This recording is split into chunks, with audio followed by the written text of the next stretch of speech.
Good morning, afternoon, or evening. This is Marie Frank, occupational therapist, and I'm going to provide you information about progress reporting for school-based occupational therapists.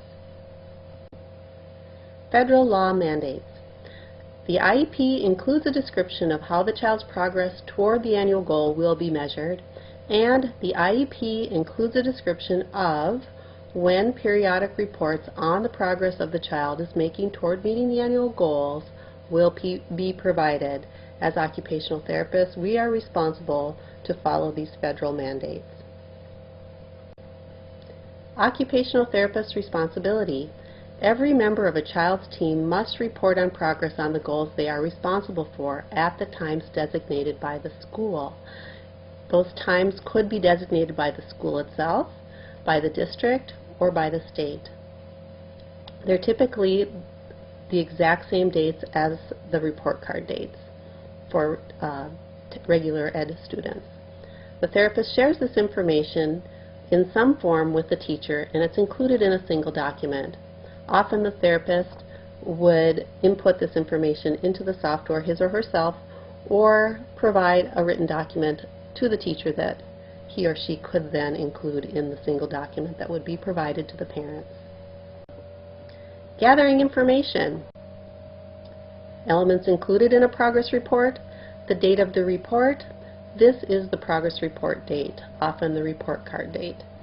The number of the goal reported on, or the goal itself, should be included. The type of progress, often this is insufficient, adequate progress, or goal met. And a short narrative describing progress toward the goal so the parents can see what the child is working on and get information about it. Documenting change. Positive changes are measured through commenting on objectives or goals and reported as insufficient progress, adequate progress, or goal met.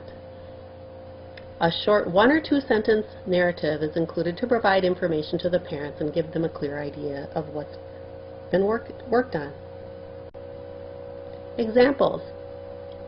Student is now able to write 4 of 6 letters of his first name using a tripod grasp on his pencil. This is measurable.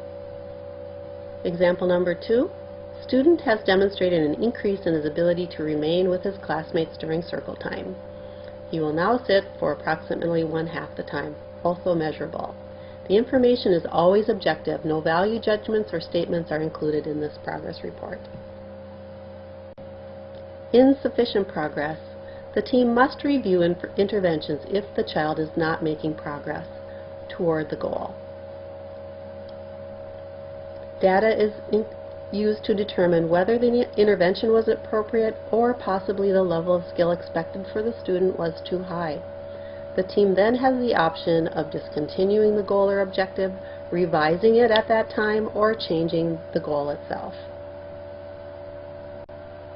It's important to remember again that reporting on progress is mandated by federal law. Case managers are often leading the team and often provide reminders for team members to provide this information, but we as team members are also responsible for this information as well.